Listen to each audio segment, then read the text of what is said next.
morning, good afternoon, good day, Hime! How did you guys like the cover? How did you guys like the song? Wasn't it Peem? Wasn't it absolute Peem? Oh my goodness, I can't believe we finally got it out in around a week. A little bit more. We had a little bit more than a week to work with. But Jesus Christ, I wasn't kidding when I said we assembled the Avengers for that cover, by the way. I was not kidding. Shout out to my yeah, honestly, I don't know how he pulled it off, but shout out to my Chinese sweatshop factory for working so hard on this cover and getting everything done in about, I think, like a week and a couple days or so. Yeah, by the way, this is hold on, let me show you guys. This is literally what the group chat is named. It's literally called the Tian Chinese Sweatshop Factory. And we pulled it off. We actually pulled it off. I am so glad and so proud. Thank you guys so much as well for checking it out. I'm gonna read all of the supas probably at the end of the stream, so I can get through everything first. I ask again, what do you think? I ask again, Gugu. What do you think Honya needs? Okay, but okay, no joke, seriously. I have so much to show you when it comes to everything that we were preparing for both the outfit reveal and the stream. So where do I start? I suppose, okay, we will start with my initial vision. Okay, my initial vision for this thing. So it all started when I saw I think it was, I forgot whose unofficial outfit. It might have been Sheena's crab outfit, or something, or like I was just thinking back on it, right? I was thinking back on it and I was like, okay, you know what? Maybe I should do, like, while I'm waiting for my NYX official outfit to cook, why don't I commission an unofficial one for myself anyways? While we're waiting for the NYX official outfit, why don't I just pay for a separate outfit just cause I can? Yeah, I don't remember if it was the Kanye one, or it might have been the first drafts of Biko, the B outfit, or maybe it was Irie's Donathon outfits. I don't remember, but we were talking about it and it got me thinking. I was like, if we can just pay for outfits then why don't I just get one? Why don't I just get one like this? Also, wait, hold on, my translator. Okay, stop. Why don't I just get one for, you know, these limit streams? Because, like, I've been playing Project Moon games for, like, almost a year by then when I first started thinking about it.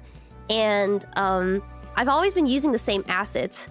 I think you guys remember, it is pretty similar to this one. It's like the office outfit with glasses and the ponytail. And I was like, why don't I make that an official thing? Why don't I make it an actual asset so I don't have to, like, pin it to my model too much, and it doesn't look that awkward, right? So I don't think I even asked for permission. I was like okay, reaches out to my previous assets artist who made the they made the book assets and stuff for my second outfit. Like I'm pretty sure you guys remember, like the book, the eyeglasses, everything. I was like, hey, if you would be down for it, then would you like to make another asset for me? But this time it'll be an entirely new outfit. And they're like, yeah, sure, we'll do it. So we got to brainstorming, and then I sent the references of my original Project Moon Sinner outfits assets that I had before, and I was thinking about like other hairstyles, right? Because you guys know we have the hair down as well. This was entirely inspired by the season 5 highlight ID coming out at the time. This was like December, so it was inspired by Manager Dawn's hairstyle because she had just come out at the time. I was like, that hairstyle is so sick. I want something like that. So along with the ponytail, we asked for the hair down as well. And the glasses were a cool touch, everything.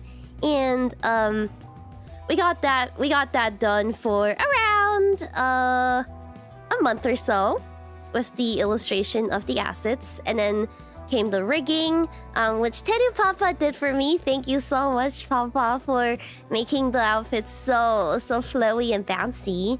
But then afterwards, I got to thinking, I was like, you know, it'd be kind of boring if we just released the outfit. It would be kind of boring. And you know me, I like being dramatic. I like being dramatic with my events. I pull out all the stops, okay?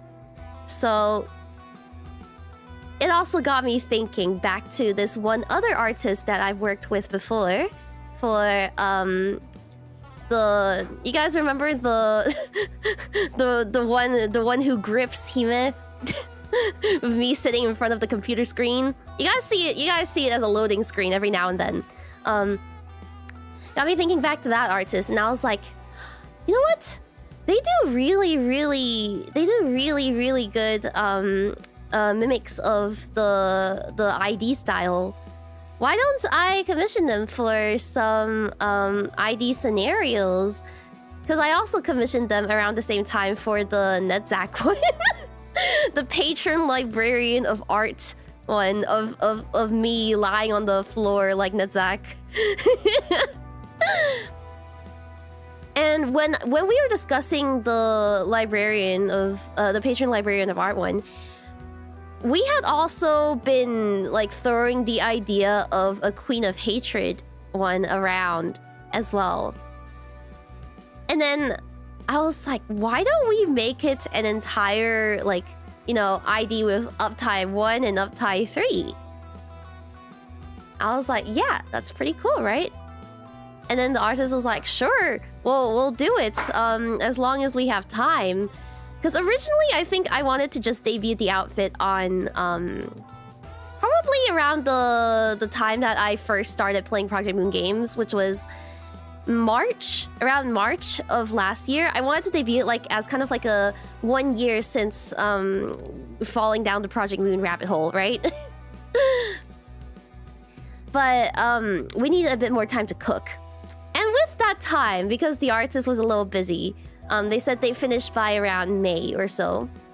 I was like, since we're doing this, why don't we write a whole uptie story as well?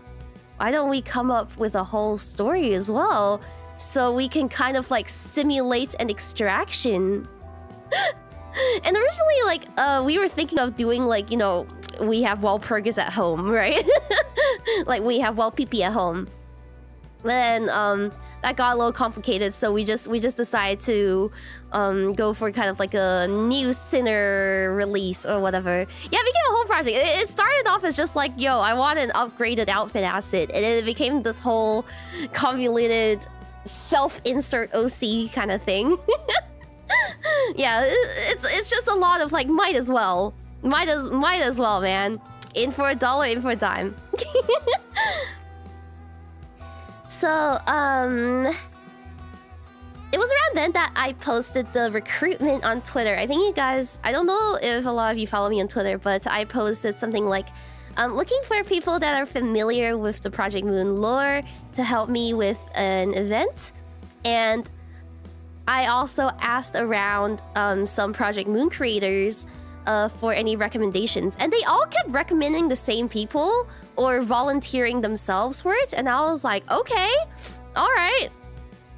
Yeah, everyone kept recommending, especially Frey and 𝐶𝐸.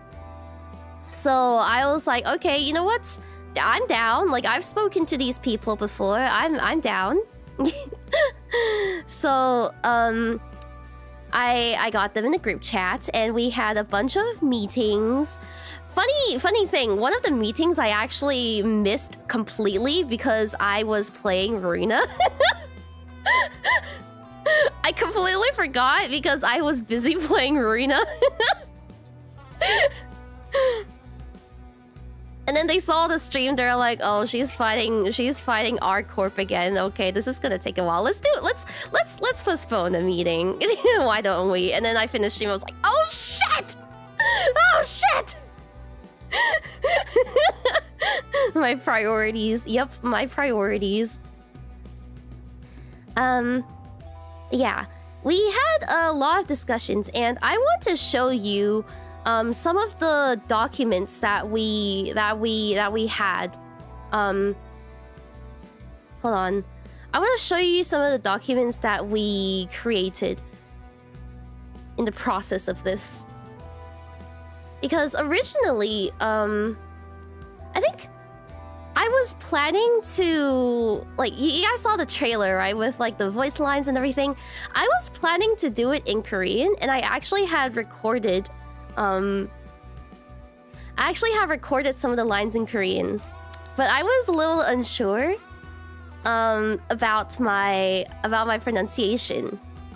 So, I asked our resident professional Korean voice actor, Mr. 𝐒𝐚 𝐿, I asked him for a bit of guidance for the voice lines. And like after explaining what the event is about, he was like, oh yeah, sure, I'm down to help. And originally, I sent the voice lines like as kind of like a you know, tell me if I'm saying anything wrong kind of thing. And he came back with the entire thing recorded as like a demo. I was so shocked. I really wasn't expecting it. I was really shocked and really grateful that he took the time to do that, to do something like that for me. So I was like, damn. So yes, there exists in my files, there exists a Queen of Hatred Heathcliff voice line in my computer. I don't know if I can show it because I didn't ask permission. So I'm going to ask permission first because I'm not sure if this might go against anything, you know, because he's affiliated with the company and everything. So I'm gonna ask permission first, but let it be known that there exists a magical girl Heathcliff voice line in my computer right now. Yeah, I will ask. I just want to be extra careful first. Yeah, and then maybe someday I can share it with you. But it's every bit as majestic and cute as you can imagine. Yeah, this is my new family heirloom of voice recording of magical girl Heathcliff. Yes, he did. Yeah, he recorded every single one. For both of the IDs, there was actually supposed to be an ego as well, but we didn't have time. We didn't have time to be able to do that because I was aiming for the release of this outfit to be the week after Kanto 8 Part 3, which was, you know, it was supposed to be when the Tian Tian cover released. So we were kind of aiming for that, and by the time we were finished with the 2 IDs, we didn't have enough time to do the ego, so we were like, okay, well, we'll do it next time, maybe. Who knows? But yeah. And let's see. Yeah, the first couple weeks were really just me trying to conceptualize everything for what this event was going to be, because I genuinely didn't know what I wanted to do with this. I only managed to come up with the idea of, like, you know, editing the scenes. And by the way, can I just say that, you know, the scenes that you saw in the reveal, like the whatchamacallit, the menu, the lobby, everything, we didn't mod anything into the game, okay? I recreated that asset by asset in Photoshop, like a couple days before the reveal. This was me coming back from my trip, starting to feel a little sick, a little woozy, and I went into the mines. I went into Lunartic's asset drive, located every single asset, which was, by the way, it's not organized as if, like, I don't know if any of you guys have been in those folders, but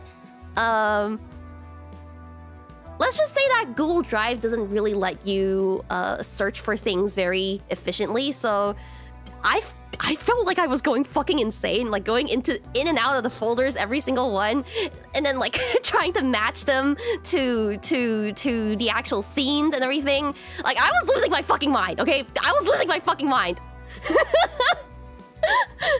And then doing that while having like a high fever, I think I genuinely like lost track of time on the second day, like the day D-2, D-2 and D-1 before the event. I think I genuinely like lost track of time just like doing this shit. I was overclocking it. Yeah, it's insane. It's insane. But managed to get that done. I really should have thought of it before I left on the trip. I had all that free time. I had all that free time when I was waiting for the stories and the voice lines and everything. And it took me until like 3 days before the event to go like, oh, we should do a recreation of the UI. Oh, translator's not working. Yeah, sorry. Every single time I click away from the browser, it fucking dies for some reason. But honestly, it was still really fun. It was still really fun. And it was like around maybe okay, so when I was preparing for the Kanto 8 song release, right? Because we know that usually the story releases in 3 parts, and then the song is released on the 3rd part, and then Millie comes out with the song like a couple days later. I was like, okay, you know what? Last time when Hero came out, it took us a month. It took us a month to get the cover out. And this time, I want to try and crunch it out with as little time as possible. With as little time as possible.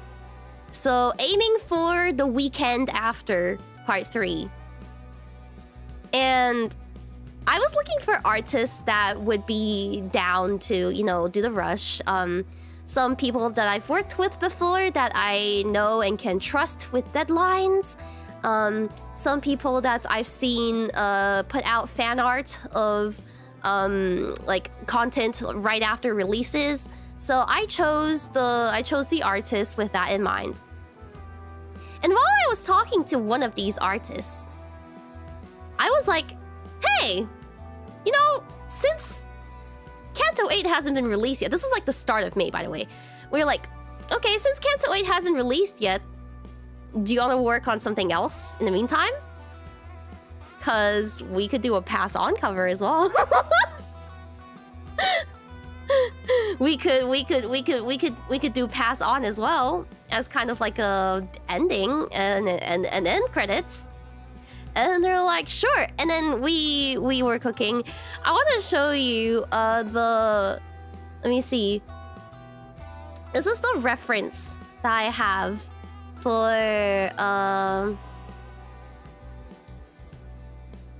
hold on, let me see. This is a reference that I had for the scenario when it comes to the. Okay, let me screenshot this. When it comes to the pass on scene. So I knew I wanted to do like an acoustic arrangement of pass on, kind of like a, I don't know, something like a lullaby even. And this is what we came up with for the idea. So let me also pull up the actual illustration to put like next to it so you guys can see that too. Let's see. It's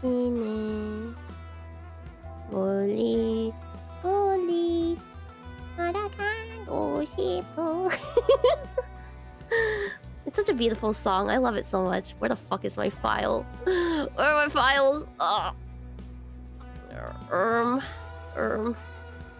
Choto Mate. Okay, I think it's here. Sorry, my folders are like so disorganized. I tried to keep them organized at the start of the project, and I ended up like giving up like real quick. Yeah! So this is what the illustration looks like, and let me move my model slightly over here so you can still see me talking. Yeah, I wanted to be in the middle of the composition, playing the guitar. And then Dawn would be, you know, like swinging around one of the poles and singing along. And then Foss is like just listening quietly.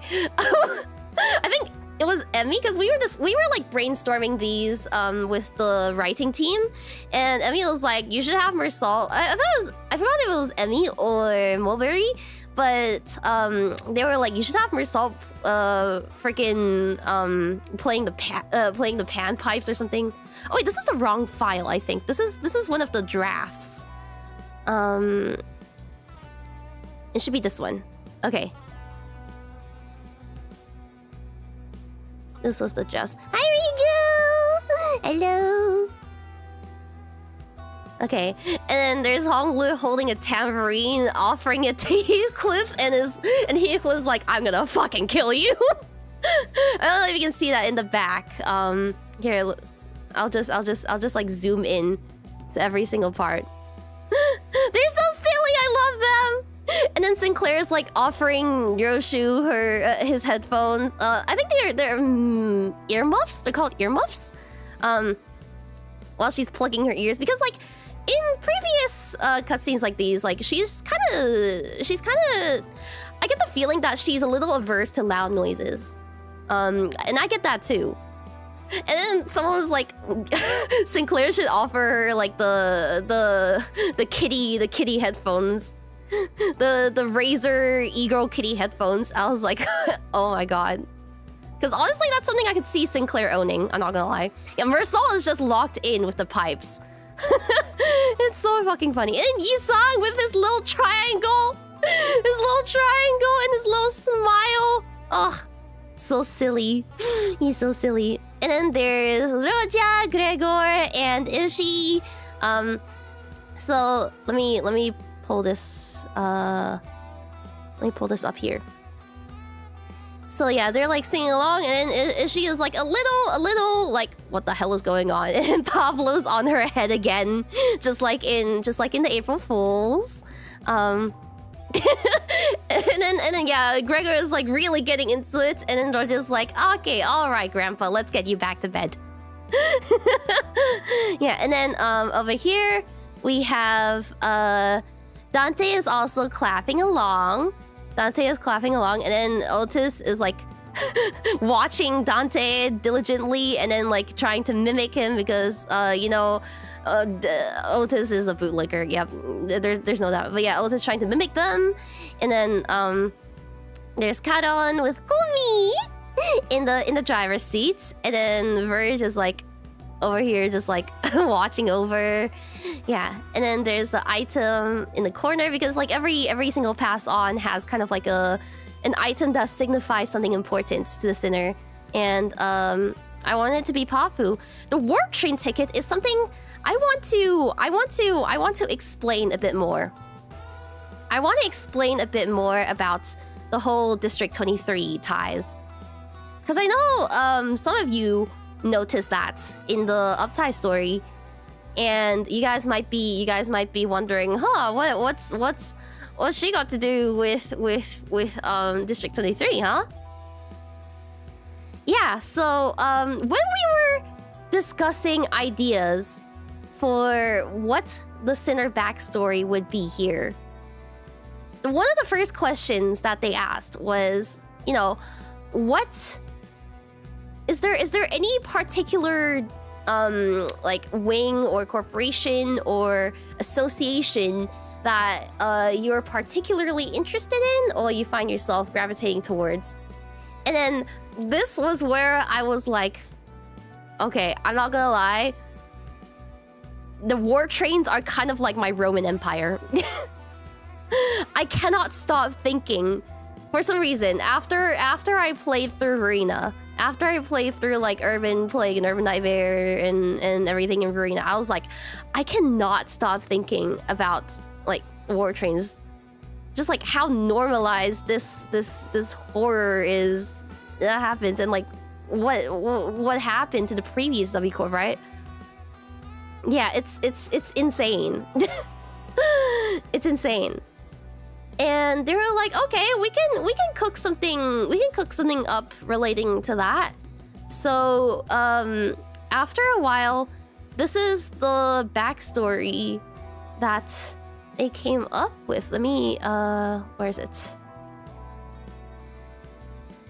Okay, I might have to put this one on. I might have to put this one on stream actually, so you guys can read it as well. Okay, let me find the document. Okay, and I'll read it out in a dramatic tone as well. This kind of feels like you know, like the page backstories when you click into the pages in Arena, and then you can read like some surprisingly in-depth lore about about each character. Yeah, this one is kind of long, so strap in, boys. Let's see, window capture. What is this one? Okay. All right. Let me put it here. I'll put it here, and I'll move myself to the side. Can you guys see that well enough? Do I need to make it bigger? Is this big enough? I might actually make it a little bigger, like this. Okay. I'm gonna change the BGM to match. I'm gonna change the BGM to match the theme. Okay, all right. Himemiya Rie was an heir to the unnamed fortune that had discovered a technology capable of creating portals between space.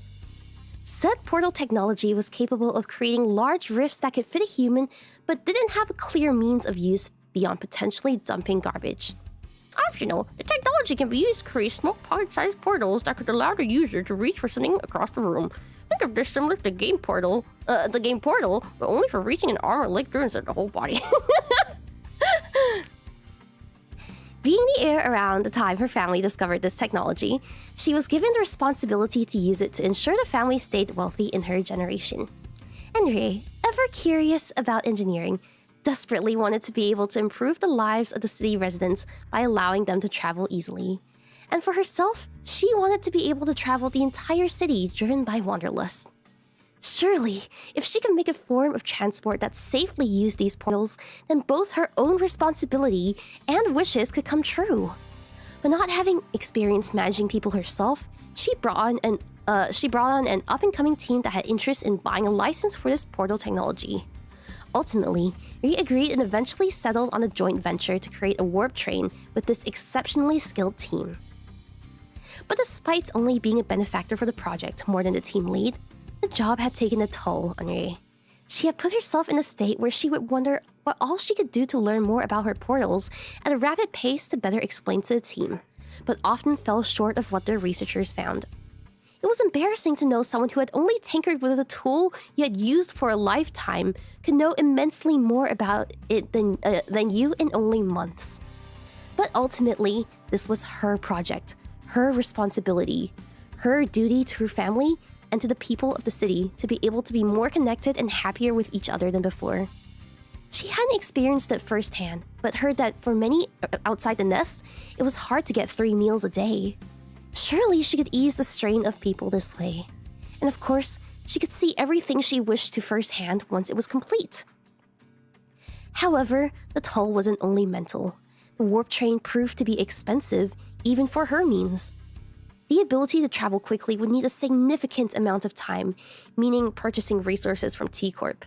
The amount of energy necessary would be massive, causing her to make a second deal with L-Corp.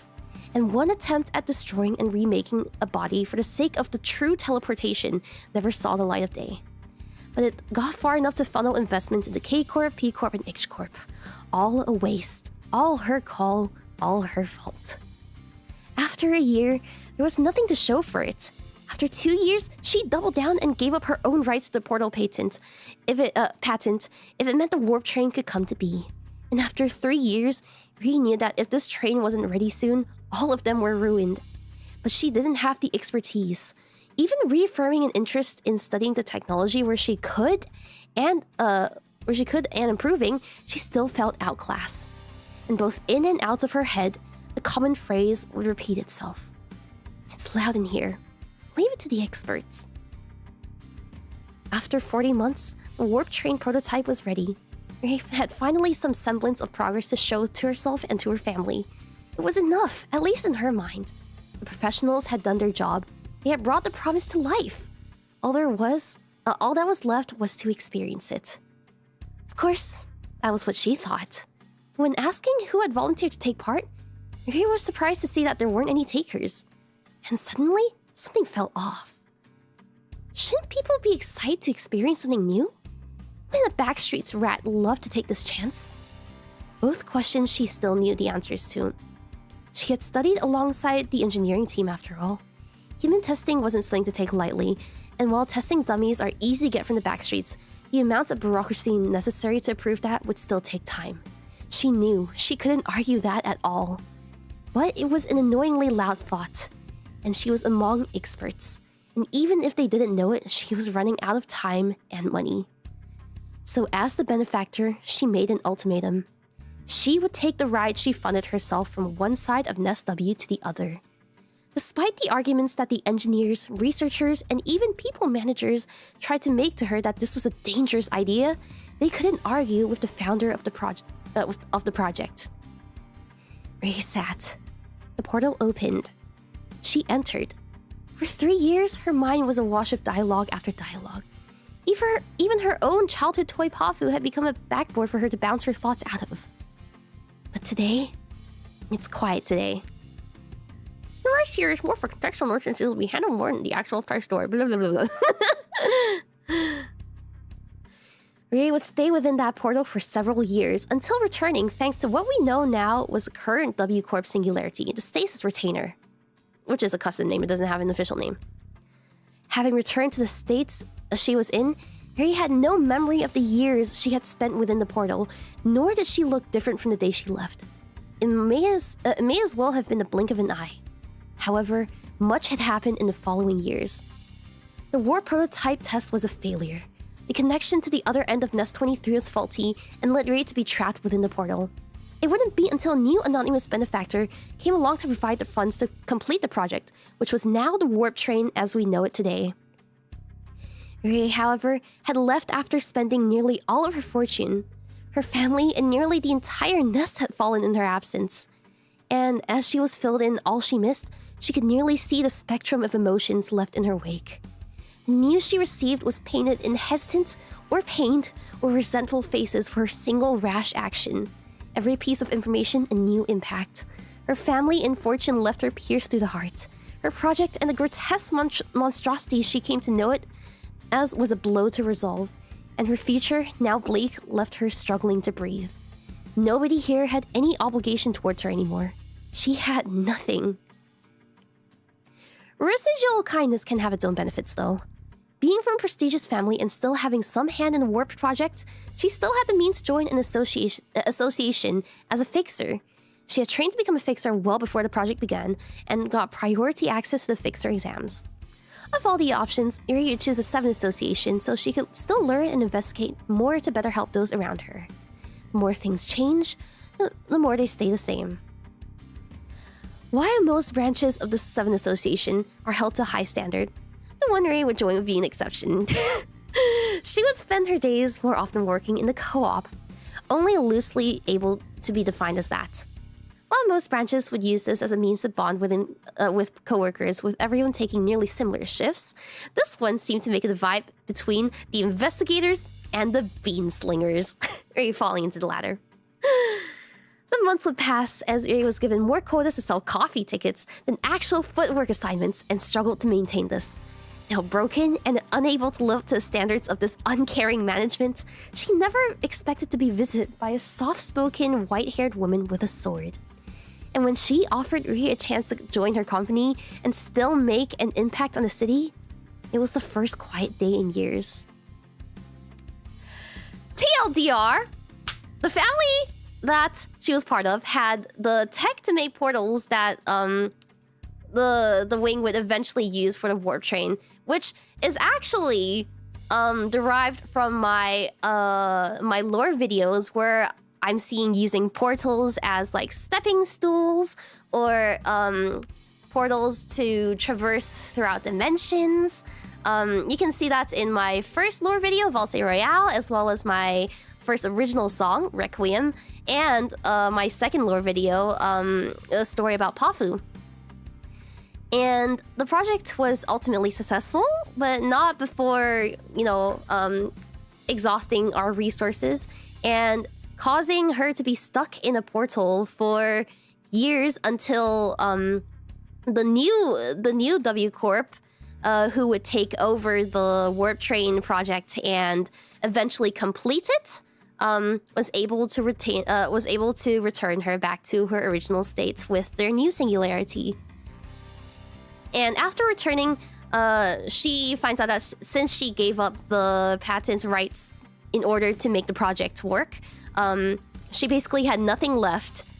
She missed out years of her life. Her family had crumbled, and so she went to work as a coffee packer.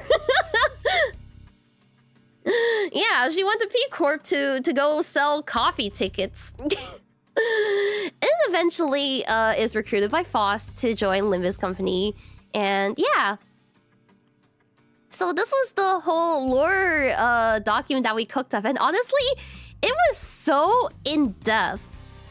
I had such a great time brainstorming all this and seeing it come to fruition. It's pretty cool. Like, I know it's cringe, but this is basically my self-insert OC project, okay? Let me let me have my fun. Let me have my fun, okay? And you know, the entire time I was like, my one concern was that, like, you know, is this gonna be like too much? Like, is it too cringe, or is it too, like, you know, I don't want to be like too Mary Sue of a character or whatever. So that's why I ended up hiring the writing team to help me with it in the first place. Because if I was gonna write it all on my own, I don't think. Plus, I haven't finished all the games yet, so I wouldn't have the best grasp on the lore and everything, to be able to come up with a convincing story. So yeah. I am cringe, but I am free, okay? And I am probably gonna have to take out a loan to be able to pay for all of this, but you know what? It's cool. Yeah, by the way, I saw some of you guys were asking, is this like an official sponsored event or whatever? No, we're not sponsored. We haven't been paid by anyone to make this. In fact, I am paying people to make this. Sokka is not paying for this. It's me. It's all me and my pure passion for this game and this franchise, because I love Project Moon so much. Yeah, literally for the event, for the love of the game. Okay. Okay, let me change the BGM back to the other one. Where is it? Okay. There you go. Oh, sorry. There's like I don't know if you guys get this, but like, you know, when you have a stuffy nose, and like you blow your nose a lot, sometimes your ear gets stuck and it just doesn't unstick itself no matter how much you like try to. I think sometimes it's my left ear, sometimes it's my right ear, sometimes it's both, but they have been like clogged or like stuck like that because of how much I've been blowing my nose for the past couple of days, and it's really, really pissing me off. You heard a whistle? Oh my god, yeah. That was me after trying to clear it. Yeah, colds suck. I'm feeling a lot better, by the way. I was mainly sick during the day of the event and the day before the event. And then afterwards, I just had a bit of a cough. The worst of my cough is gone now. I think I'll be back to normal in like 2 more days-ish. 2-3 more days. But oh my god, for the first couple days, it literally felt like swallowing knives. And it set me off so badly because like I was also just like sitting here at my desk working on the UI edits, and not being able to swallow properly made me not want to eat anything, and not eating anything made me even more dizzy and delirious. So I was like I was like on my last shred of sanity by the time the event rolled around. Yeah, it freaking sucks, man. It freaking sucks. I hate getting sick. 0 out of 10 would not recommend. But yeah, it was all worth it. It was all worth it. Okay. So that is the where is it? Okay. That is the lore documents that we came up with, and for the script, we based it off of the 2 IDs that we had. So we had, first of all, the LCV Sinner ID, which, again, I know that the LCV IDs are usually, or not really IDs, like the LCV units are supposed to be like 1 star, right? But then I was like, how do I justify making it a 3-star then? Yeah, the base IDs. How do I justify making it a 3-star? And I was like, okay, you know what? We'll switch it up a little. So it's the transfer sinner. It's a transfer sinner ID, so it's different from the base ID. Or something. Yeah, crossover limited ID. Okay. And for those ones, I wanted to kind of just like showcase the silly the silliness of the character. So let me bring it up right here.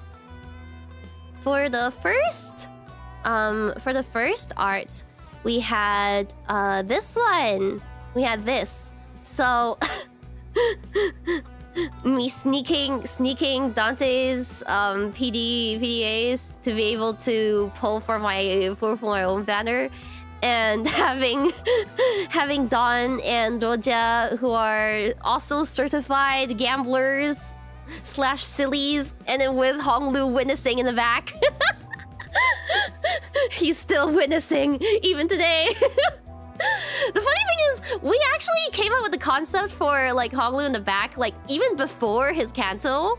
It was because I was still mad that I got what 40-something Honglus in the 5th Walpurgis that I was still like pissed about. And I was like, you know what? Stick Honglu outside. We're leaving him behind. We're leaving him behind outside the bus. Yeah, the great Honglu incident of 2025.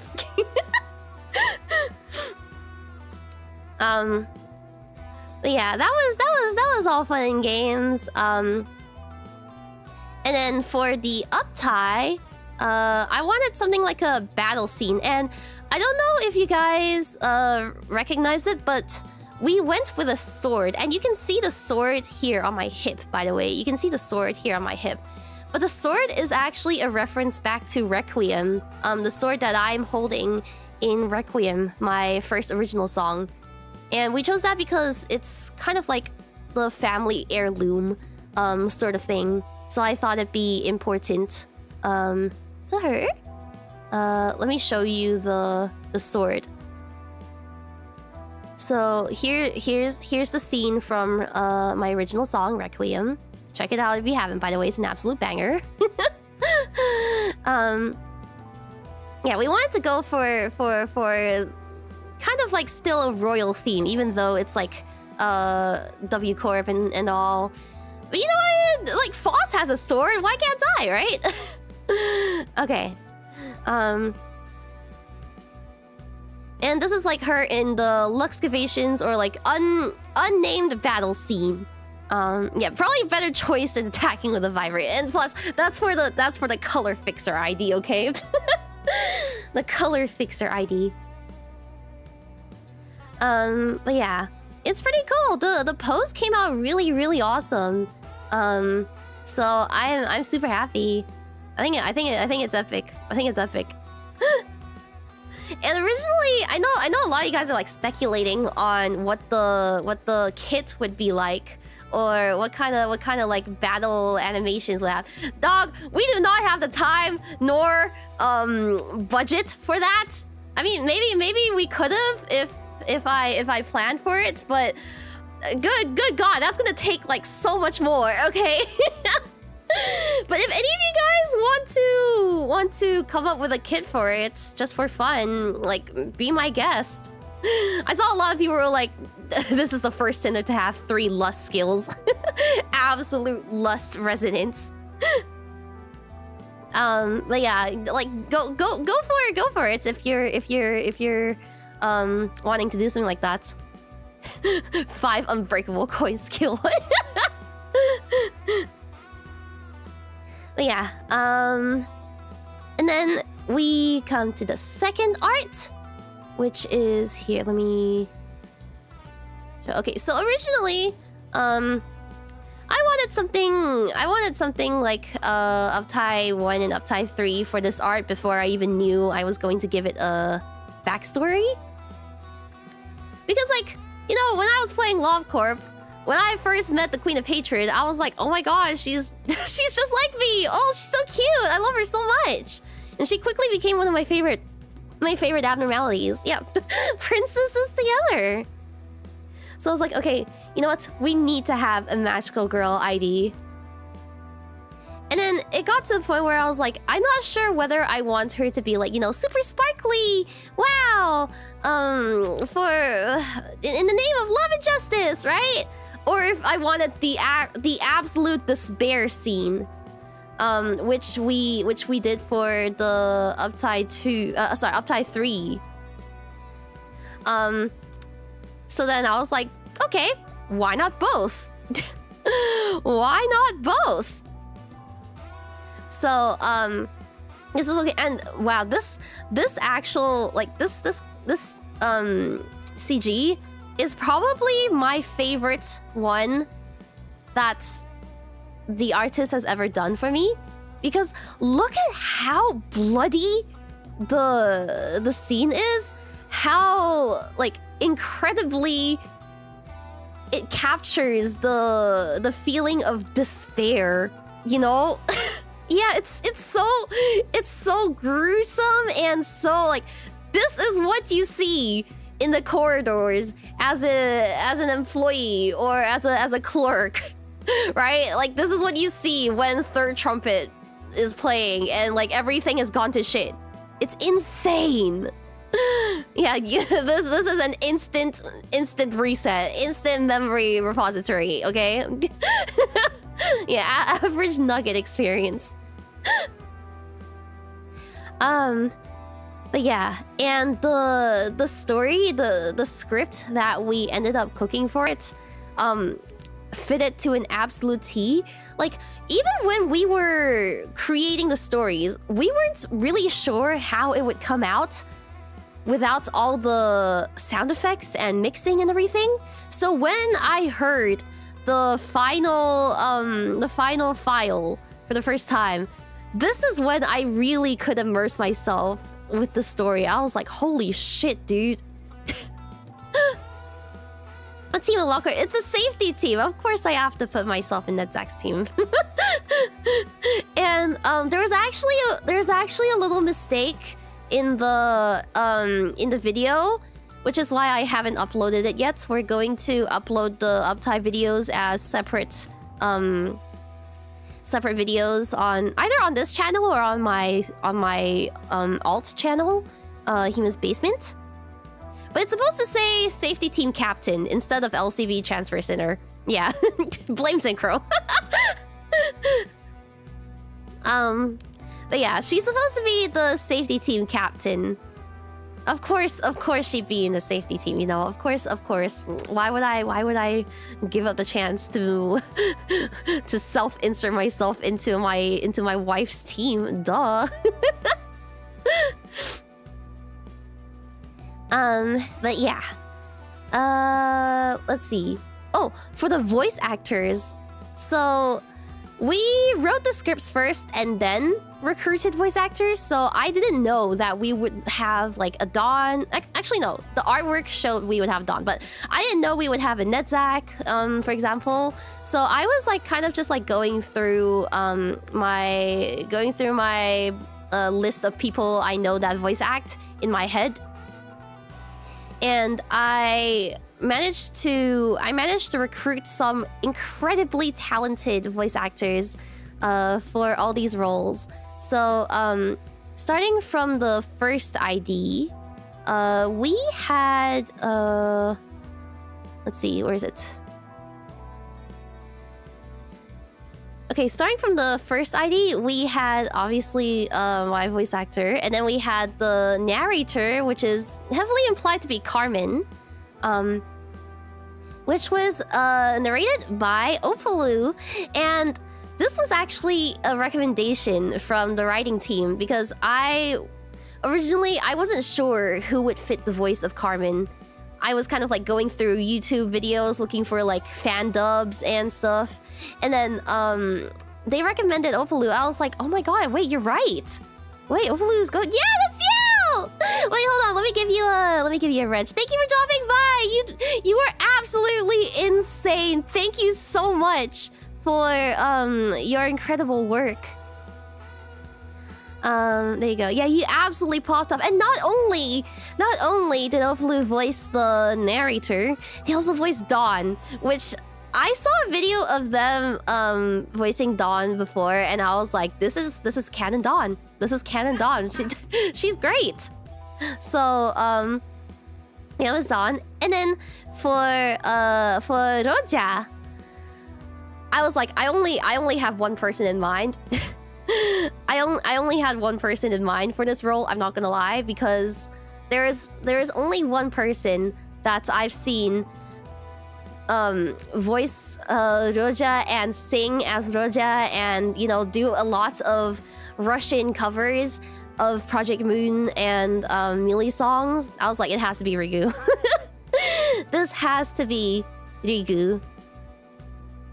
So I reached out to Rigu, and she was really, really excited about it too. So I'm super, super happy to have had her on board.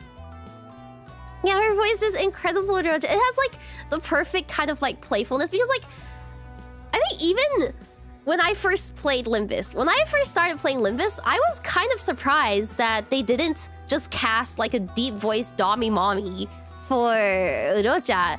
Her voice actually sounds pretty girlish and young and like light. I don't know how to describe the tone exactly, but like it's definitely very different from like her character depiction. If you had like seen her in another game, she definitely would have been given like the Dommy Mommy voice, right? So I'm super glad that I was able to find someone with a similar like cadence to their voice as Riku did. So yeah, absolute perfection. Literal perfection. Kind of sad there's no... Yeah, I freaking forgot! That's the thing! I had to leave, like, literally an hour after I finished stream on the... What was it? The 29th, I think? When Kanto 8 Part 3 dropped. That was literally the one thing I forgot to put in because I was rushing trying to put everything else together and I forgot the Limbus Company... the Limbus Company scream at the start of the trailer. I'm so sad. But it's okay, it's okay. Alright. Next. Oh yes, for Hong-Lu, I actually wasn't sure who to cast at first. I had an idea of like some of the other like community voice actors who do videos on YouTube and stuff, but I didn't know any of them and we were kind of on a time crunch, so I didn't know if I would be able to ask them to do something on such short notice. So I ended up asking a friend who doesn't really voice act and doesn't actually play Project Moon games, but that I thought had a similar tone of voice and would be able to pull off the character. And so I asked Uzuki Tomoya to provide the voice for Hong-Lu. It was only really one line, so we managed to get that done in like a day anyway, so thank you for pulling through. Thank you for pulling through on such a short notice. Yeah, I was like, okay, now you have to play Limbus. And he was like, okay, you know what? Sure, fine, I'll do it. So, yeah, and it fit pretty well. I was like, yeah, you need to have that like whimsy, but that serene whimsy, alright? Voice cast was really... Yeah, I know! I'm so happy! And of course, not to brag, but we got the original Dante voice actor. we got the original Dante to feature in this, to provide the voice acting. Wow, crazy. Wow. Can't believe they were available for that. Wow. Oh, don't worry, man. It costs like a kidney to book Dante's voice actor, but we managed to pull it off. Dante and Hima, yeah, wow. Hima's voice actor must have taken all the stops in the world to be able to pull that one. But yeah, that was pretty cool. And then for the second one, for the second ID, we also had hopefully doing the Carmen narration.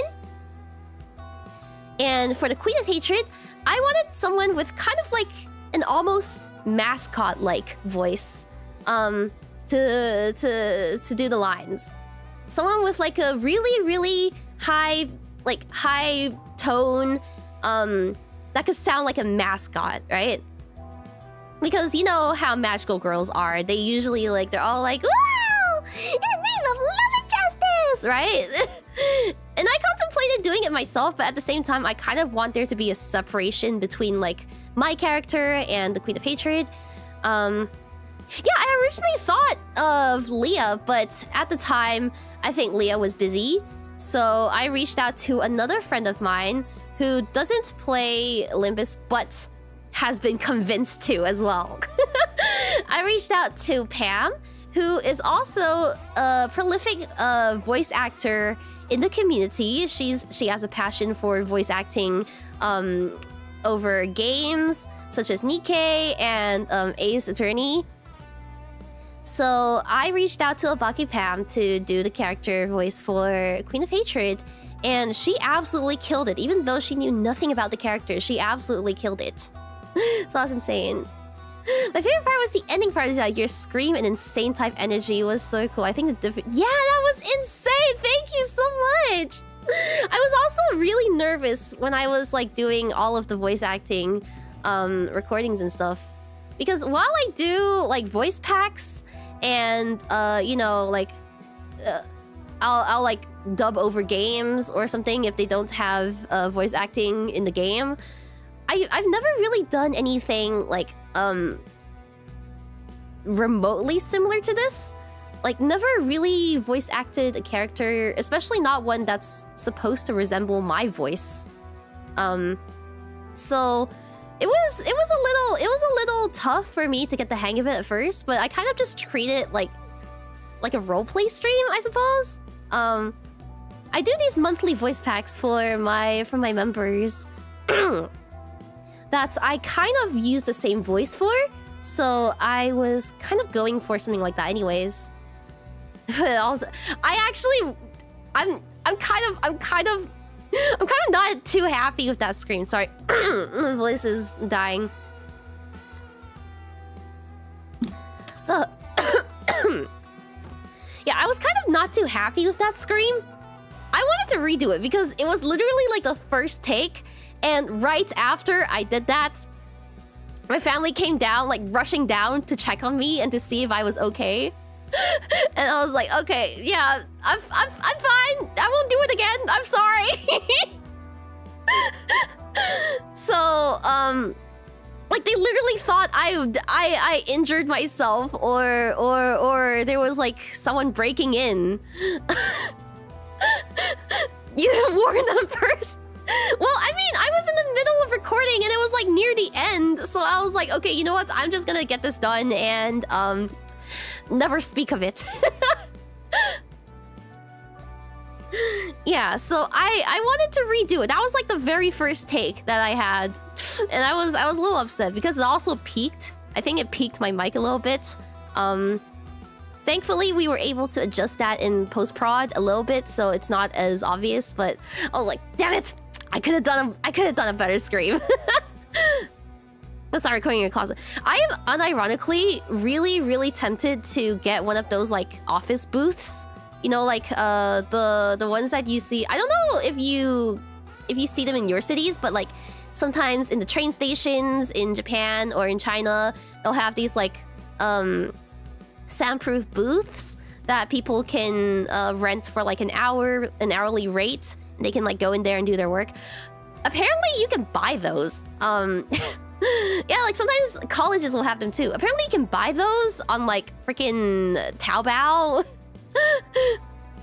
I am like this close to actually getting one because the amount of times I've been interrupted trying to record something or trying to stream in my house, because I live with my family and my family is pretty big. There's like 9 or 10 people under the same roof.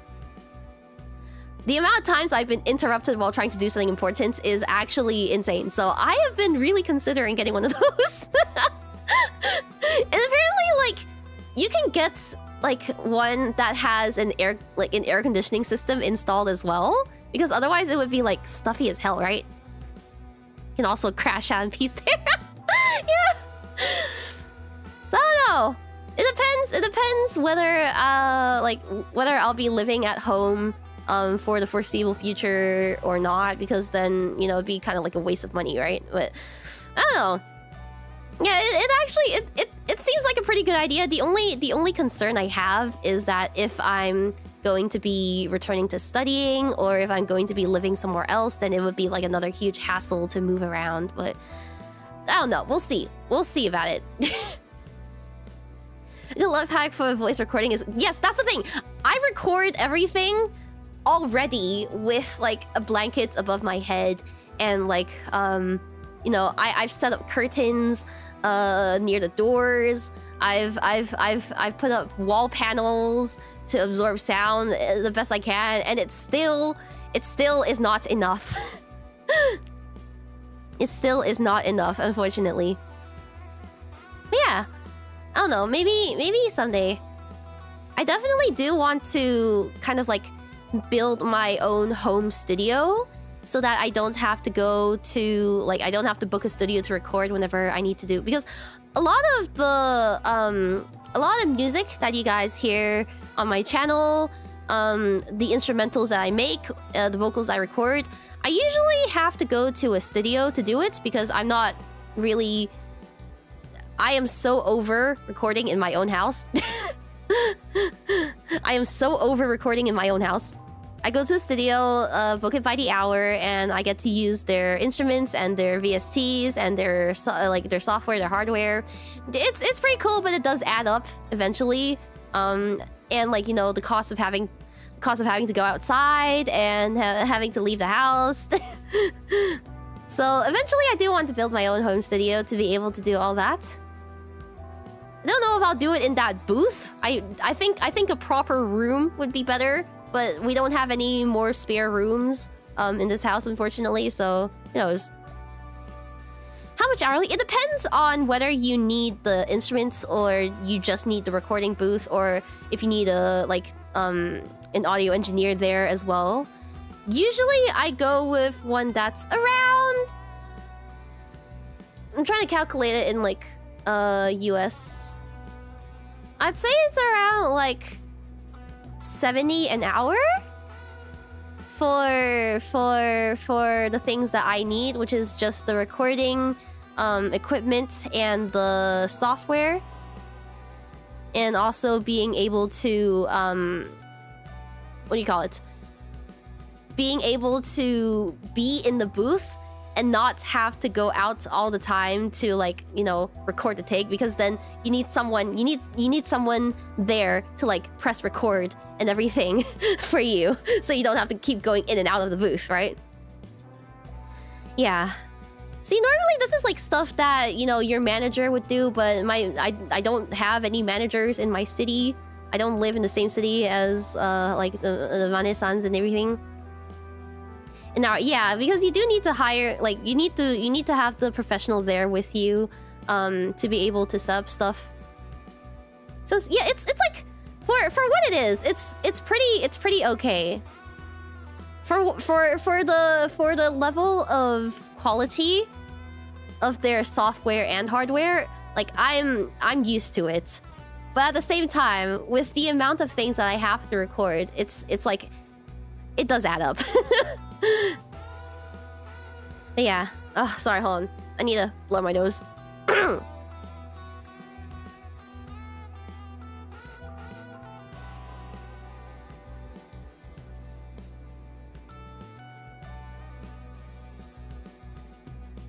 Ugh, stuffy nose. I hate this! Why won't my ear unblock itself? Okay. Let's see. I think that's honestly kind of all I have to say about the IDs. Oh wait, no, one more thing. For the voices of 𝐷𝐿𝐷 and 𝐃𝐨𝐧𝐬, those I didn't expect to be in the story. I think they're just like random one-liners that were added in to kind of like complete the experience. But for that one, I called in a favor from a friend. I called Ben Balmaceda, who is the voice actor of some other characters that you might recognize. He's the voice actor of 𝐃𝐨𝐬 from Genshin Impact, as well as what's his name? Crap, I can't remember the character right now, but it's someone from Dan to Dan. But yeah, incredibly talented voice actor, and also has agreed to start Limbus. Has also agreed to start Limbus Company.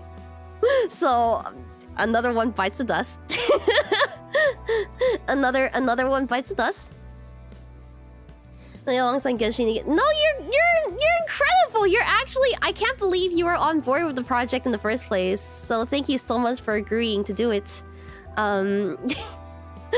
That's 3 now. Yeah, 3 people who had no idea what Limbus was, but got dragged into this event and now have agreed to play Limbus. Not because I'm holding them at gunpoint or anything. not because I'm holding them at gunpoint, but because of their pure own free will. Yeah, don't worry about it.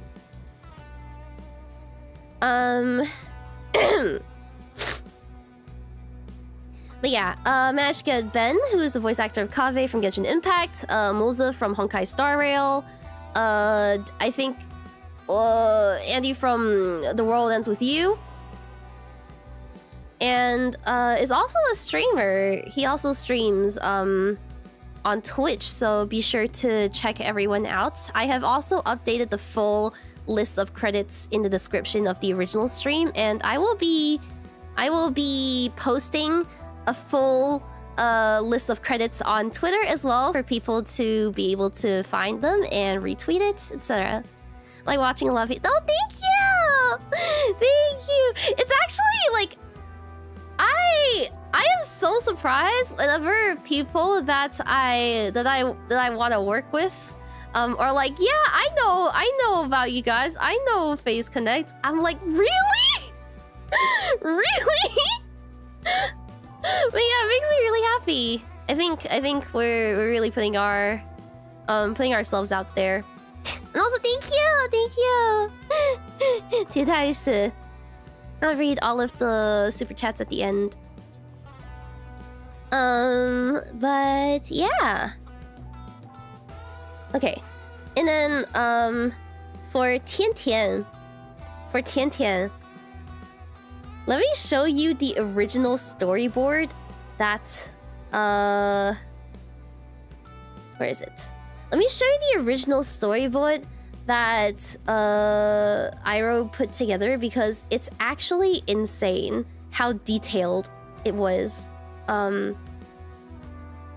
When I was brainstorming, okay? When I was brainstorming for this cover, I didn't know what to do, or like what would be possible to do with our time, and I was just like, okay, because 𝐼RO is incredibly talented at storyboarding and putting together like a narrative for a music video.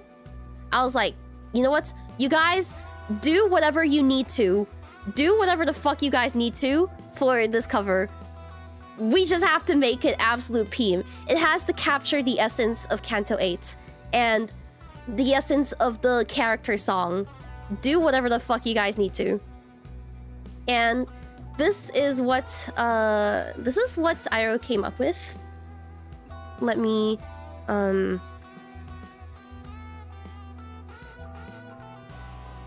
Okay, so here we have the intro, and this is a fan art from a Twitter artist.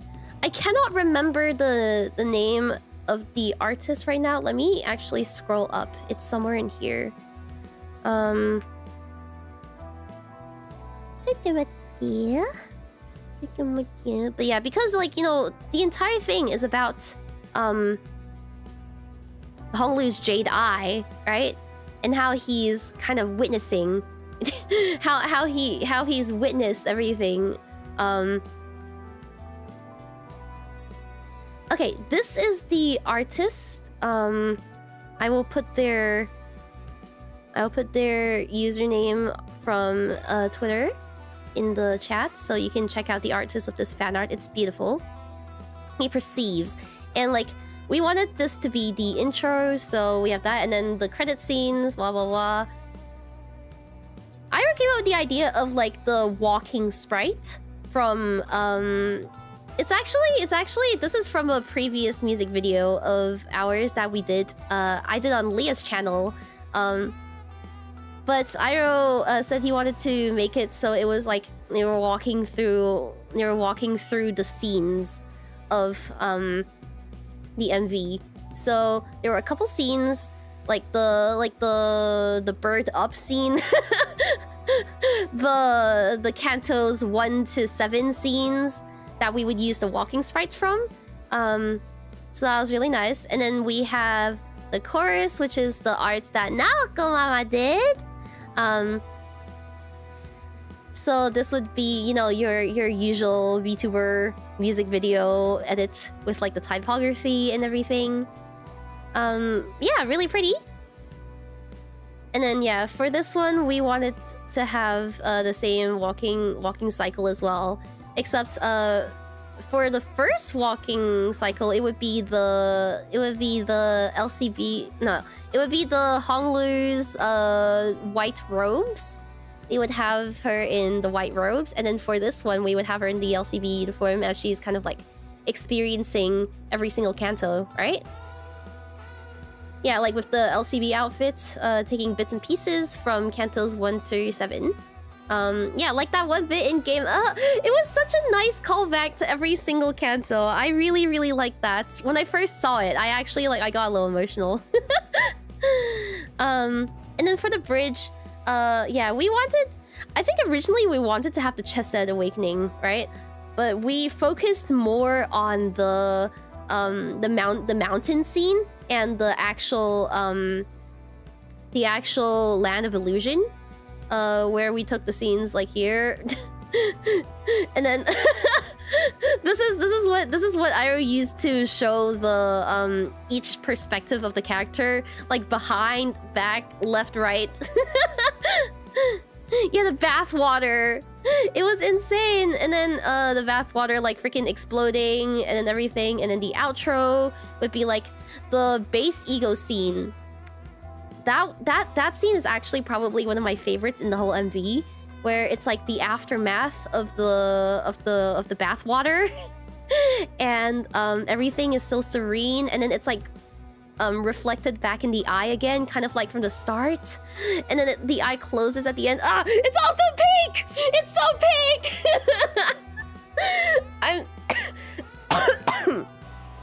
I'm so happy with how the final MV turned out. And I hope you guys liked it too. Yeah, cleansed at last. Cleansed at last. It's also pink. Ooh. But yeah, and then we worked with 𝐷𝐴𝐻. I'm not sure how to say a name. �W𝐿𝐴𝐻 to do the sprites, and because they've also done like Library of Arena mods or like Limbus mods, so they're really familiar with the sprite style. So let me show you the kind of things that they were able to do. Let's see. Sorry. My lungs are not lunging. Yeah, the speed is insane because like, what do you mean we were able to complete all of this in a week? I was hoping for the best. I didn't know we'd be able to do it, but insane, absolute insanity that everyone managed to complete it in such a short amount of time. Yeah, so here's the idol for one of the expressions that they managed to do, and it looks so cool. It looks so cool, doesn't it? Look at her holding the guanda. It's so cool. Tell me here, what does 𝐒𝐤 need? Real and true. This song barely came. Yeah, the thing is, I also rushed the instrumental in like, I think 4 or 5 hours. Okay, all things given, the instrumental was pretty simple.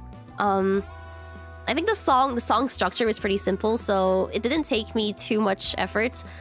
Hero, on the other hand, took me like a week, I think, to complete.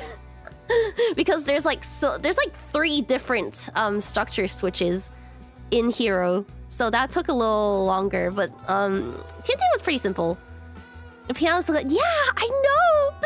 When I was listening to the song, like I was hearing the I forgot what it's called, but it's the Chinese instruments that you need like two little chopstick thingies to hit. It's kind of like a 𝐃𝐨𝐧𝐚, but you need like 2 little chopstick things to hit the notes and stuff. When I heard that, I was like, oh my god, I haven't heard that since like Chinese orchestra. Jesus Christ. Yeah. Let me show you. Here's another one of the sprites. Yeah, super cool. And when I say that, like, Omega literally, the backgrounds, they're not the in-game ones. They're not the in-game backgrounds. They were literally recreated, redrawn bit by bit by the artist. I didn't expect him to do it. I didn't expect him to do that. I thought we were just gonna use the in-game assets. But no, this entire thing was redrawn by him. I was like, you've gotta be kidding me. You did this in a day? In a day? And like how you can tell it's done bit by bit is because like the individual assets, the individual... Ah, shit. Hold on. I need to save this. Stop it! The individual branches and trees and bits and everything, like, they were all in the layers. Insane. Absolutely fucking insane. And also, while we're at it, I would like to share this image. I would like to share this image with you all as the first. This is me trying to explain how we were going to do the different poses. Yeah, I literally sent the Club Penguin dancing gif because it goes like from like left, right, left, front, right, back. I was like, I don't know how to explain it, but this, okay? I literally sent that, and then the dude was like, okay, I think I understand now. I was like, I don't know how to explain it to you, but this. So Club Penguin, yeah. And then when they were first sending drafts back to us, I think this was because they hadn't started on the sprite. This was like, okay, this is what it's gonna look like. This is the draft they gave us. The creature, la criatura. It's kind of cute. It's cute. Yeah, and then like for the references of how each each sprite was going to be posed, Iroh sent this. Iroh sent this. Recreated it with a Nestlebetty. It's so cute. It's so cute. Yes, la criatura. Peak. But again, it gets the message across, and that's the most important part, okay? That's the most important part.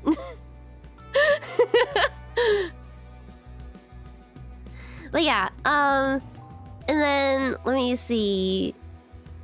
Yeah, there's actually a couple of different expressions that 𝐼𝐶𝐸𝐴 drew for the main sprite, as well as like different lightings. There was the day lighting and then the sunset lighting, and then this one's actually one of my favorites. But they also drew the blindfold. Oh my god. They also drew the blindfold. I'm not sure if you guys saw it in that one frame. It was only like 1 or 2 frames, but they also drew the blindfold on, and it's so cool. It looks so cool. It's so beautiful. But yeah, honestly, shout out to the Chinese sweatshop factory workers that helped make this cover possible in less than 2 weeks. Send the extra versions. Yeah, thank you. I think they're probably all in the PSD, but I haven't opened it because I was abroad when you first completed the artwork. But yeah, that's kind of like everything that went into this event and this cover, and I'm so proud of not just everyone that was part of this project, but also myself for being able to pull this off. And it was a lot of fun. Like, I won't deny it was stressful, but it was a lot of fun, and I was so happy to be able to create something so, like, detailed and so intricate for one of the things that has given me so much happiness and so much joy to experience in the past year. I am seriously eternally thankful to have discovered Project Moon's incredible universe, and to be able to play their games and share my passion for these games with you guys on stream. So I am genuinely, yeah, I think it all started when someone recommended me to sing String Theocracy for one of my membership streams. And I was like, oh, this is a really nice song. It took me forever to learn, by the way. It took me forever to learn the initial pacing of the song, because I think that was like one of the first times I'd ever heard melee songs before. And their syntax and like way of writing lyrics was so unique. It literally it tripped me up so many times when I was first singing it. And then after a while again, around March or so last year, I was like running out of games to play. I was like asking my chat for recommendations on games, and then some people recommended Lobami Corporation. I was like, oh, I've had LobCorp like on my wish list for years because of the name, because I thought like Lobami Corporation sounded like a really cool name. But I never tried it until then. And then my first LobCorp stream happened, and I got addicted immediately. Back then, I think like my streams were like maximum 3 hours, maybe 4 hours if I was really trying to finish something, or if I was really invested into something. But I was having a really hard time doing longer streams because my stream stamina was absolute shit. It still kind of is because of my health, but at the same time, like, I think I've been getting better recently. But that single stream, like, I played for 5 hours and I didn't even realize. I played for 5 hours and I didn't realize it. I was like, this is so fun, and I immediately scheduled another stream for it because it was just so fun. There's just something about Lobami Corporation that tickled my brain the right way back then. I've been seeing you try to get Flay on, but I think he's played it before as well. I think a lot of other streamers have played Lobami Corporation before, but dropped it after maybe like 1 or 2 streams. I've definitely seen some other VTubers play it before, and I've managed to get some other VTubers to play it before. So yeah, it's pretty cool. He's cute. Yeah, I've been trying to get him and other people into Project Moon because, like, I just know that, like, this is the kind of thing that would absolutely hook them in. And it's worked on some people. Yeah, I've managed to get Tenma in. Tenma Senpai, one of my coworkers at Face Connect. So pretty epic. Yeah. Recently, I guess like since maybe I got busy over my second outfits, I haven't really gotten back to LovCorp in a while. I've been burnt out from LovCorp, so who knows? Maybe after I finish Marina, I'll go back to it. I'm absolutely Ruina-pilled right now. Okay, I am so Ruina-pilled right now. I can't stop. I can't stop here. Right when we're about to finish the game, okay? So probably after I finish Marina, I'll go back to LovCorp, and we've made pretty good progress. I think we're like 70 something percent through all of the Avnos, because I did want to 100% it on my playthrough. Yeah, we're on that grind, man. We're on that fucking grind. And yeah, I also originally I saw some of my friends play Limbus when it first released in 2023, but I wasn't interested in Project Moon back then, and I think I was busy with other games. I was really into Honkai and Genshin, and I still am, by the way, but I was busy with that, and also I was still in school back then. I was still studying back then, so I didn't have the brain space to get into another game. But yeah, and then after I started LobCorp for about 2 months or so, two or 3 months, I got convinced to download Limbus and try it out again. And I was playing it pretty much the entire time I was in the hospital recovering from my vocal nodules.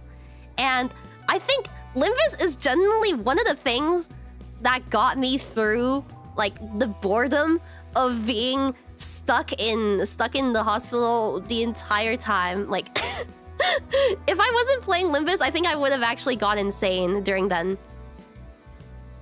So that was fun. Managed to get from, I think, from the prologue to Canto 6 sometime around July. It was like it took me a month or so to get through all of the available story, and eventually I did start streaming Limbus, which is what I'm doing now, I guess. It's what I'm here for now. And you guys, a lot of people found me through either my Limbus streams or my Limbus covers, which is one of the reasons why I'm so grateful to the Project Moon community, because it's because of you guys that I was able to make something like this happen in the first place. So again, that's why I wanna give my sincere thanks to the Project Moon community for welcoming me and for watching my content, for supporting my streams and my covers. Thank you guys so much. Yeah, the Project Moon brain rot cures all. It cures all.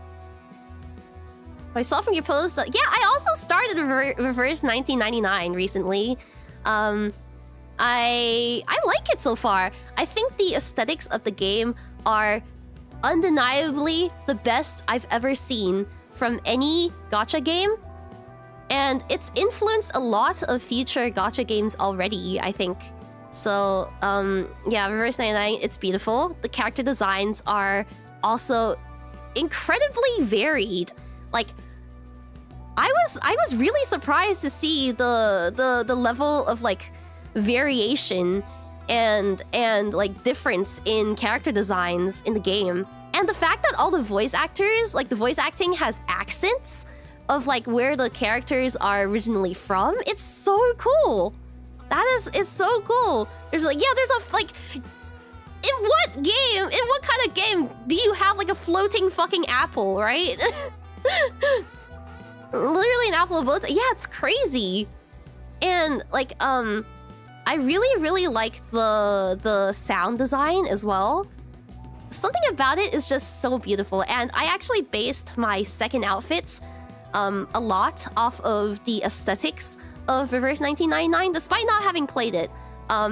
one of the references that I gave for the costume design was actually 𝐒𝐨𝐬. I don't know how to pronounce her name, but it was one of her CGs that I gave as a reference, and I think it came out absolutely beautiful. It's so good. It's so good. Right? Yeah, she's so cute. But yeah, I'm still playing through the first couple chapters now. I probably will get back to it after I finish the Zenless 2.0 story, but it's so cool. It's so cool so far. I can't wait to continue. Girl that made me abandon the game. Oh god. Yeah, I haven't really spent money yet on the game. I got the battle pass. That's about it. I haven't spent like significant amounts of money to pull or anything yet. So we'll see if I get hooked on the game and eventually find a new a new money sink to put my earnings into. Significant. Yeah, look, I've gotten the battle pass. That's it. I think that's reasonable. I haven't even gotten the daily 90 primos or whatever. Like it's called wellbeing in Genshin. I don't know what it's called here, but I haven't even gotten that yet. So let it settle in, okay? Let the obsession settle in. If I like the game, I will continue playing it, and maybe I'll even stream it. Who knows? I will say the battle, was it the battle style? Like the gameplay of the game kind of reminds me of 𝐃𝐨𝐬𝐚, which I'm not really a fan of. Like I think I dropped 𝐃𝐶𝐲 because the gameplay was boring. So we'll see if I continue to get hooked, but we'll see. Life for bat. Okay, thank you. Yes, I need to read all of the donors and alerts and everything.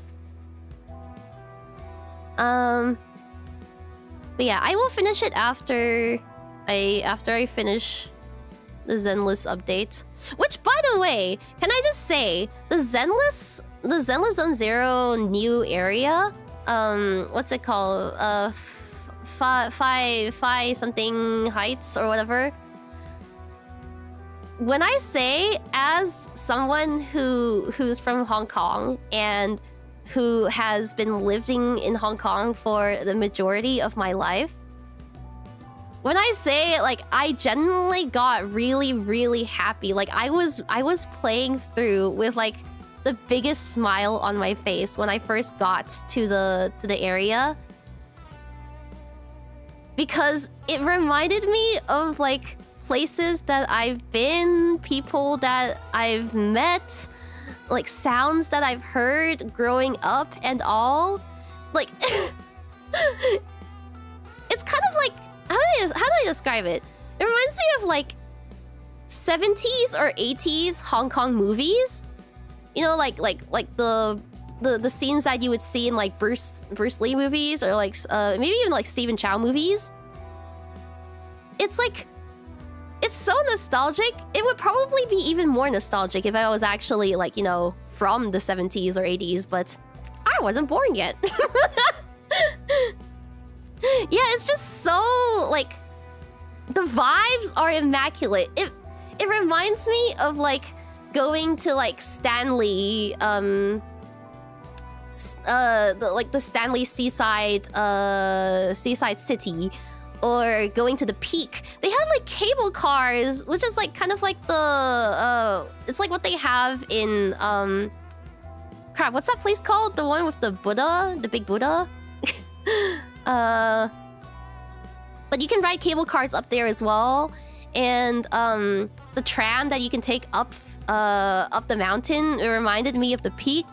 And then the square, the town square, kind of reminded me of like the island cities, kind of like 𝐃𝐨𝐬𝐚 or Llama Island. Like, I was so happy seeing all of those scenes and like hearing Cantonese. Oh my god, when they spoke Cantonese, like first in the story dialogue, but then as like ambient background noise, there were like NPCs speaking Cantonese. I was so happy. It was so cool. Sorry, I'm rambling a bit about something that's just like completely off topic, but I was so happy playing through the first parts of the story. Yeah, and like I didn't know this until I checked on YouTube, but apparently in that first cutscene where they arrive at the pier, and they're like talking to the captain, right? They all speak Cantonese in like no matter what dub you're using. They all read the lines in Cantonese between the captain and Yi-Shan. I was like, what? That's so cool. Yeah, I was so happy. Oh, he was spoke Mandarin. I do speak Mandarin, but Cantonese is my first language. Yeah, represent. It's like sometimes you never really think about how important or how impactful representation can be until it's something that's close to your own culture or like your own experiences. And when you see that reflected in media, it just like it makes you so happy. Yeah, that's like I felt that in my heart for one of the first times. I felt that earlier before with Astro Yao's song, her character song being in Cantonese. But then yeah, Zenless, it's peak. Yeah, when they said Momentai in Tian Tian, I was like, what? It's so cute. I loved it. Yeah. Momentai, which means like no problem, by the way. Momentai. But yeah, also Tian Tian using the Confucian proverbs, I didn't actually have to recite those ones, but I know like some kids did. I had to recite different one. It was called like 弟子规 or something. I think I still remember. 弟子规圣人是首善第一，这体心放在中，有情人有余力，这是文。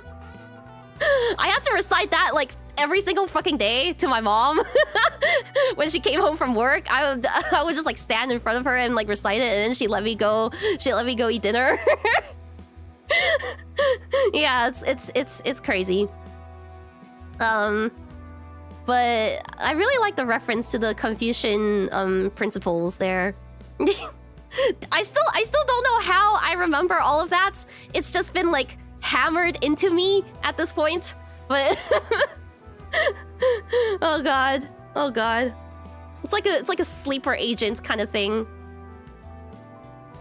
But yeah. Do I have anything else to say? I don't remember. If I have nothing else to say, then I'll go start reading the I'll start reading the suppose. It's kind of like the Lord's Prayer for Christian kids, kind of, or like the Pledge of Allegiance, or something like that. The one I had to recite was about being a good child and a good sibling. Yeah, it's called 弟子规. 𝐶𝐸𝐚 jump scare. Yeah, you like the 𝐶𝐸𝐚 jump scare. Bait used to be believable. I had a lot of fun making those, by the way. The creature, the demon of Babylon. She's so cute. I love her so much. Yeah, happy belated birthday to Honglu and 𝐶𝐸𝐚. Happy belated. Have you seen all the 𝐶𝐸𝐚? You know, for like the longest time, when I was like when I was on vacation and I really only had access to my phone most of the day, so I was on Twitter most of the time. I was just like collecting the different 𝐶𝐸𝐚 variants and like sending them to my friend who also plays Project Moon games, and we would just like send each other different 𝐶𝐤s as we found them. Like, I saw the 𝐒𝐿𝐵𝑒k 𝐶𝐤 and the 𝐿𝐴𝐻𝐿 𝐶𝐤, the Sinclair 𝐶𝐤. It's like Pokemon. Yeah, insane. Yeah, finding rare 𝐶𝐤s. I'm still collecting them, by the way. So if you guys have any more to share, feel free to put them in the community Discord. In my channel, we have a Bongbong Cult channel. Pino 𝐶𝐤, yeah. The Angela 𝐶𝐤. There's also the Black Silence 𝐶𝐤. Indigo Elder 𝐶𝐤. The Cromer 𝐶𝐤. With like the worm being impaled. Oh, it's also peak. It's also peak. Dachio 𝐶𝐤, of course, it's the mascot of our Chinese sweatshop factory. The multiverse of 𝐶𝐤.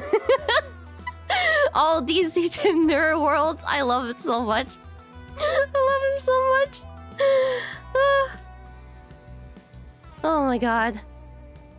It's still peak. It's still peak. Blue reverberation 𝐶𝐤. Wild Hunt 𝐶𝐤. Yeah. I saw a Kathy 𝐶𝐤. I saw a Kathy 𝐶𝐤 one as well. Insane. What is it, 𝐶𝐤? Don't worry about it, man. Don't worry about it. Sloshing 𝐶𝐤. I hope they keep making more. As more characters in future cantos release. I hope this remains like a tradition. This fat Chinese baby. I love her so much. She's so cute. Oh yeah. This is not really related, but I also saw a lot of Korean fans comments on the Pass On cover. I think it might have been like the first time that a lot of people have heard me sing in Korean. Because I rarely do. I mostly sing in either Japanese or English.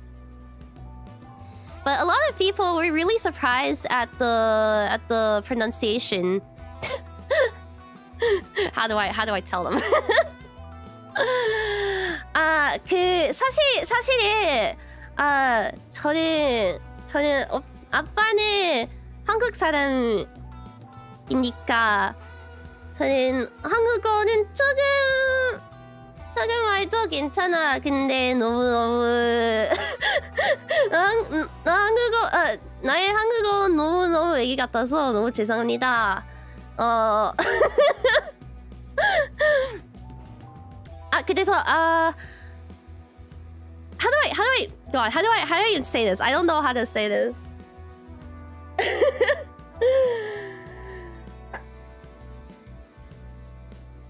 귀여운 공주님, 고마워. 근데 너무 죄송합니다. 나 한국어 너무 못했어. Yeah, this is for some of the Korean fans that have been listening in. So I just wanted to say something. 너무 감사드리고 한국어 너무 애기 같아서 너무 죄송합니다. Ugh. Yeah. Also, 과거에 다들 한국에 왔어서 아이돌 연습생이 트레이닝 하고 있으니까 한국어의 노래를 또 괜찮아. 나도 할 수 있어요.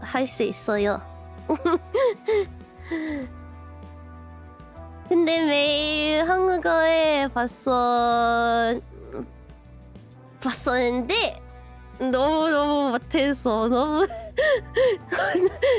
내가 잘 못해서니까 너무 죄송합니다. Oh my god. I don't know why I get so I really want to improve my Korean a lot more. so I'm able to speak it and understand it more. But I'm really nervous when speaking. 𝐒𝐶𝐤𝐚 정말요? 그러니 생각해 너무 행복합니다. Maybe I can teach you, maybe, or maybe I should just try to learn it better myself. I also want to be able to speak with like the other creators who speak Korean that have been supporting me, like 𝐒𝐚𝐤 or 𝐾𝐨𝐧𝐚, which are 𝐒𝐴𝐻 and 𝐿 voice actors. They both have reached out to me before and said, like, you know, oh, we've listened to your songs before and we really like listening to your song, your covers of the Limbus songs, your streams of Limbus. And I'm like, I want to learn more so I'm able to interact with them more, but at the same time I'm also like really nervous. So yeah, they're all really sweet, especially because they're streamers themselves and they're content creators themselves. There's a video of Korean people. Oh, is it the I can't remember the name of the channel, but it's like they did it with 𝐒𝐻's voice actor as well. It's like they're like on the bus and like they do like an interview kind of thing. I think I've watched those before. I've watched those before. The voice actor actually did an interview after. So he also did one on his stream, I think. It was like a collaboration interview with like 림봉이님, talking about like like a pop quiz about different Honglu facts. It was really funny. Also, if you hear my family in the background, don't worry about it. My mom just came home. Okay, I'm gonna start reading things before I need to start reading shit before my voice gives out and I forget. So let me see, where do I start? Here. Beach volleyball. I adore how in touch a lot of Limbus voice actors are the fans. I know, it's really sweet to see. It's really nice to see. And it's like because they also play their own games. Which is really cute. I remember seeing fucking Hong Kong rolling for, I forgot which unit it was. But he was rolling for a unit and it got close to 200 ideality. I was like, man, I understand that feeling so well. 그니까 나도 알고 있어. 나도 알고 있어요. Yeah, the Sinclair. Gambler, recognize gambler. Oh no. Okay, let me start from reading the donations and the gift subs. Okay, first of all, Benvi, thank you for the gift. Thank you, Ben. Thank you so much for the 10 gifted. Cat Bag of Donuts, thank you for the 20 gifted Benvis. And Revo, thank you for the 50 gifted. Holy crap, 50 gifted. All these new Benvis, that's insane. Kaita Alkin, thank you for 15 months of membership. This has to be the best cat. 𝐒𝐴𝐚 appears. Oh my god, no. I would not be able to survive making an entire Kanto all on my own. Okay? Like, even the uptie stories were enough of a headache to think about and to prepare. But yeah, oh my god, wow, I can't believe Rie just manifested the 10 limbillion rings of Mong and absolutely decimated the evil head of P-Corp that distorted into a fish. Crazy. Dorito, thank you for 18 months on V. Man, what a Kanto. Manager, that was only the ID uptie stories. Banana Chicken 21, thank you for 31 months, Memby. Why are we just getting into the feels? I just woke up! Hey, I mean, it's all fun and games. It's all fun and games. Tokugawa, thank you so much for your tip. That intro, the outfit, the sneak peek, the credits, the work that went into this is absolutely incredible. Well done. Thank you. Hold on, I think it's missing some alerts. Let me check my dashboard. Typical Limbus plot. Yeah, typical Limbus plot. Also, I don't know if the is the audio kind of like distorting for you guys? Or maybe it's just me? Actually, deadass, it might just be me. Yeah, let me know if everything's distorting. Okay, it might just be my interface then. I'll reset my interface later. Okay. Okay, yeah, okay, it was missing some. Let me scroll here. Limo21, thank you for 32 months, Memby. Oh my god, real Hime announcement hours. Real and true. Real and true. Yeah, the subtitles are...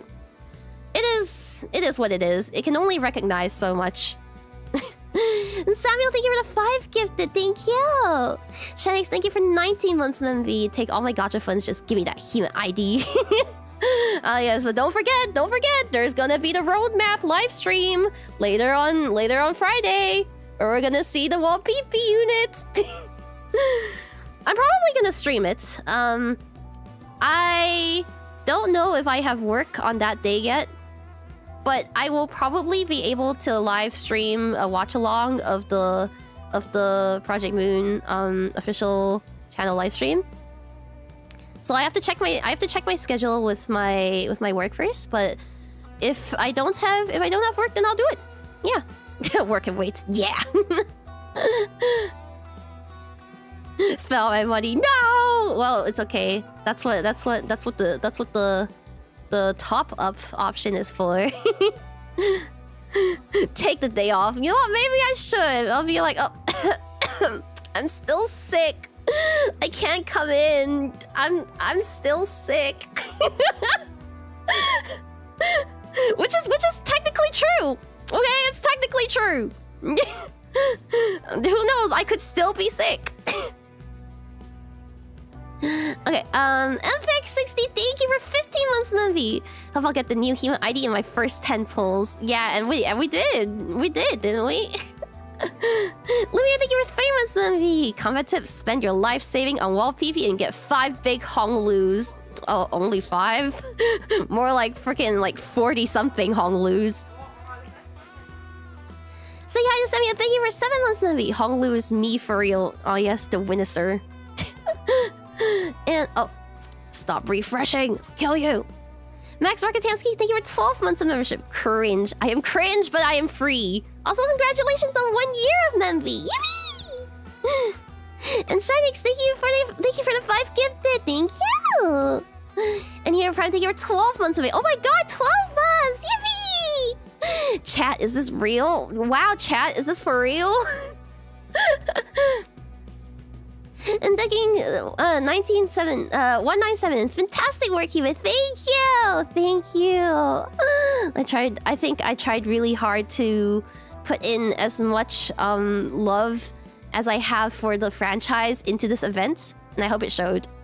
And thank you, Anonymous. Oh, thank you for the Aka. Thank you for the Aka Super. Thank you. And thank you, JS, for 3 months of MV. You love. Thank you. Oh. Happy V, thank you for 3 months of MV. Thanks, Rock, thank you for 7 months of MV. Excuse me, I need some of those tickets. Oh, what? You mean these tickets? You mean these tickets? Oh yeah, the tickets. They're just bursting. They're bursting from my chest. Oh. Lily, thank you for 2 months of me. So cute. Thank you. Okay, and Rustic, thank you for 4 months of it. God damn, you didn't just cook, you served a 16-course Michelin meal. It's too peak. Oh, it's so peak. It's so peak. It's Peem. It's Peem. That hair design looks good. It does, doesn't it? It's supposed to be similar to the Manager Dawn hairstyle. It's so cool. I love it so much. And thank you, Peem, for Peem. It's Peem. It's Peem. It's Peem. Thank you for the 10 gifted. And Shinix, thank you for the super. Very impressive work on the cover. Thank you so much. I'm really proud of it. I think it's my best. It's my best work of this year as of this year. Actually, no. Wait, hold on. That might be Galahad. That might be Galahad or Megitsune. But it's definitely up there. It's definitely up there. And Ray, thank you for 2 months of the What an absolutely amazing cover. Congratulations on a new outfit as well. It looks really good. I'm sorry I didn't catch the outfit reveal. It's okay, it's okay. Thank you for checking it out. And thank you for stopping by. Jeff, the New York Oh, do not read my name. Okay, oops, my bad. Let's go Team Sweatshop. Yes, my Tian Chinese, my Chinese sweatshop workers. Meow Meow Me, thank you! Sarajine! You're 14 months, Membi, thank you! Skeptical Panda, thank you for 24 months, Membi. Oh my god, 2 years! 2 years in the human minds. Let's go, let's go! And Tiu Tyson, thank you. Wow, wow! Come on! Shout out to you, thank you for 15 months, Membi. Let's go, Eva! Let's go! And Pedita, thank you for the Hemotex, thank you! Thank you. Pride Penguin. Thank you for 8 months, Membi. 𝐃𝐨𝐬𝐚𝐥 고마워. Boy, thank you for 11 months, Membi. You're the goat, Hime. That's right. I'm the freaking goat. And Remy, thank you for something. My birthday in 6.5 hours. Let's go. Happy early birthday. Happy early birthday. And I'm a bad gamer. Life or bath for Himemiya Rie. No, my Bloodfiend team! And oh, thank you for 3 months, Membi! Bro, I spent all my money. It's okay. That's what the card is for. That's what the card is for, right? The card ego gift. Hell yeah. Okay, now we've all caught up. We're all caught up. Just about time because my my throat is kind of dying now. So I think this is a good place to call it a day. I will be posting a full list of credits of every single person that was part of this event, whether it's from contributing something like artwork or supporting me from the backlines like the Face Connect management did. I will be posting a full list of credits on Twitter shortly after this. And I will also... I'm not sure if I can pull up a schedule this week, because I am still kind of sick, and I also don't know what my work schedule is like yet, because I have not let them know that I'm ready to return yet, since I'm still sick.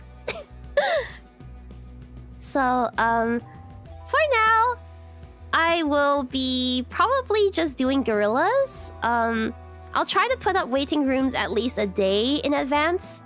But in the case that I'm not able to make something, or if I have to reschedule something, just keep that in mind, that, you know, it might happen. But yeah, other than that, that is it for me for today. Let's see who's live right now. Who is streaming right now? Ooh, Damichi. Damichi. He's playing Monster Hunter. Hope you curves. I hope so too. At least it's not COVID. I think it's just a common cold. Like a flu with a fever. So, at least there's that. Let's see. And I hope my ear unclogs soon. Right now, both ears are kind of stuck. I need to pop them, and it's really, really pissing me off. But okay, where is I can't raid into Michiru. She is it over? Oh, Michiru ended. Okay, never mind then. Then let's pick someone else to raid. Let's see.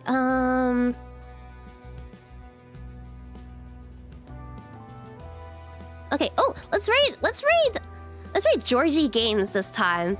I know Georgie's another Limbus content creator. She also plays. I saw her playing through Kanto 8 a couple days ago. So, and she's playing Arknights right now. So I'm gonna raid into Georgie, give her my best regards, and I shall see you guys. I shall see you guys soon. Yeah, I think this week I'll probably be sticking to mostly finishing up Arena and doing that one live stream watch along. I think if my voice recovers, I would like to do a karaoke. I would like to sing. I would like to do some singing. But that's all entirely dependent on the condition of my voice. So hopefully I'll be able to sing soon. I love singing. I want to go back to singing so bad. And also probably continue some other games that I started. Most namely, I want to get back on Lies of P, because the DLC was just announced, and I've been seeing everyone play it, but I can't watch it because I don't want to spoil myself. So I want to get back to playing. Yeah, I want to get back to playing Lies of P. So yeah, we'll see how my throat holds up throughout the week. Now it's yeah, why did they just drop it like on a random ass Friday? But yeah, okay. Other than that, I will be heading off back to Zenless. I'll play Zenless for a little while, and then I'll go sleep. I won't sleep too late though. Don't worry. And I'll see you soon. I'll see you guys soon. Bye bye. Have a good day.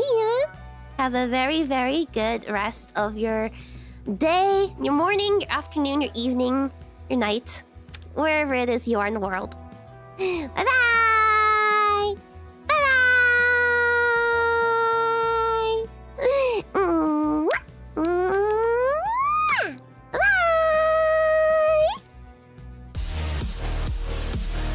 Oh wait, I forgot to send you to a loading screen. Okay, wait.